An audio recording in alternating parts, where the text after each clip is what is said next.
दोस्तों, जीवन एक यात्रा है, लेकिन इस यात्रा की दिशा तभी मिलती है जब हम अपने लक्ष्य को पहचान लेते हैं। कई लोग जीवन भर मेहनत करते रहते हैं, परंतु क्योंकि उन्हें अपना असली लक्ष्य नहीं पता होता, उनकी मेहनत उन्हें वहां नहीं ले जाती जहां वे पहुंचना चाहते हैं।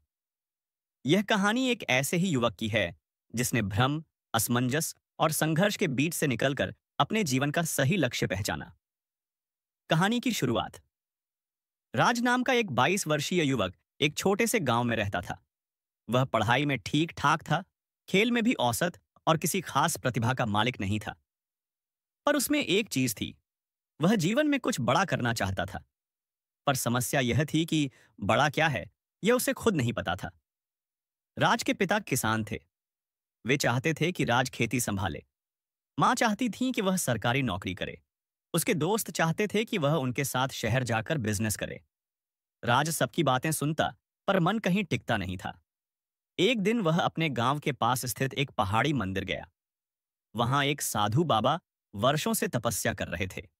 लोग कहते थे कि वे भविष्य देख सकते हैं और सही मार्गदर्शन दे सकते हैं।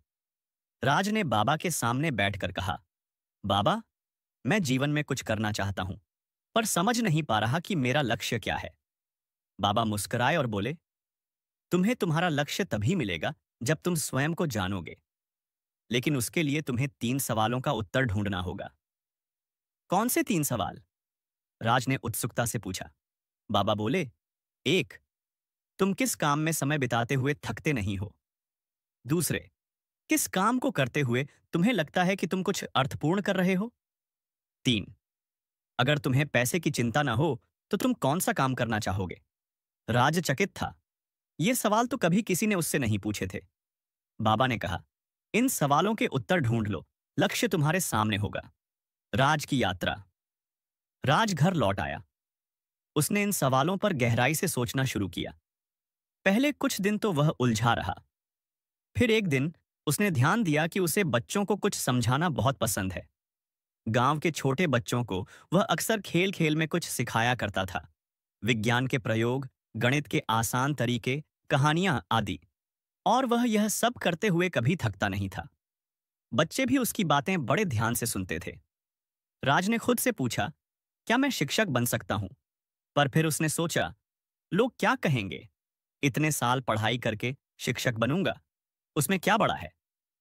पर उसने बाबा के तीसरे सवाल को याद किया। अगर पैसे की चिंता ना हो तो तुम क्या करना चाहोगे? जवाब था, बच्चों को पढ़ाना। अब उसे दिशा मिल गई थी। उसने ठान लिया कि वह शिक्षक बनेगा, लेकिन सिर्फ एक साधारण शिक्षक नहीं, बल्कि ऐसा जो बच्चों की सोच बदल सके। असली संघर्ष। राज ने एक मिशन की तरह खुद को तैयार करना शुरू किया। वह शहर गया, बीएड और शिक्षा विज्ञान में डिग्री ली। साथ ही बच्चों के मानसिक विकास और रचनात्मक शिक्षा पर किताबें पढ़ीं। उसने यूट्यूब पर अपना चैनल शुरू किया, जहां वह गांव के बच्चों के लिए आसान भाषा में वीडियो बनाता था। धीरे धीरे उसका चैनल लोकप्रिय हुआ। सरकारी और गैर सरकारी संगठनों ने उसे आमंत्रित किया। कई स्कूलों ने उसे सलाहकार बनाया। उसके गांव में बच्चों की पढ़ाई का स्तर ऊपर उठने लगा। लोग अब कहते, राज ने तो कमाल कर दिया, उसका काम तो मिशन जैसा है। कुछ साल बाद राज फिर उसी पहाड़ी मंदिर गया। बाबा अब भी वहां थे। राज ने उनके चरणों में प्रणाम किया और कहा, बाबा, आपने जो 3 सवाल दिए थे, उन्होंने मेरी जिंदगी बदल दी। आज मुझे पता है कि मेरा लक्ष्य क्या है और क्यों है। बाबा मुस्कुराए और बोले, जब आदमी अपने भीतर झांक कर सवाल करता है तो जवाब हमेशा मिलता है। लक्ष्य बाहर नहीं, भीतर छिपा होता है।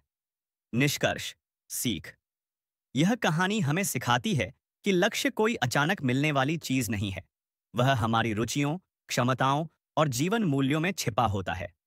अगर हम ईमानदारी से खुद से ये 3 सवाल पूछें। ओबेड, मैं किस काम में थकता नहीं? दूसरे, किस काम को मैं अर्थपूर्ण मानता हूं? 3, पैसे की चिंता न हो तो मैं क्या करना चाहूंगा? तो हमें अपने जीवन का असली लक्ष्य अवश्य मिल जाएगा। क्योंकि लक्ष्य वही होता है जो आत्मा को सुकून दे और जीवन को अर्थ। ऐसी और भी मोटिवेशनल स्टोरी के लिए चैनल को सब्सक्राइब एंड वीडियो को लाइक करें।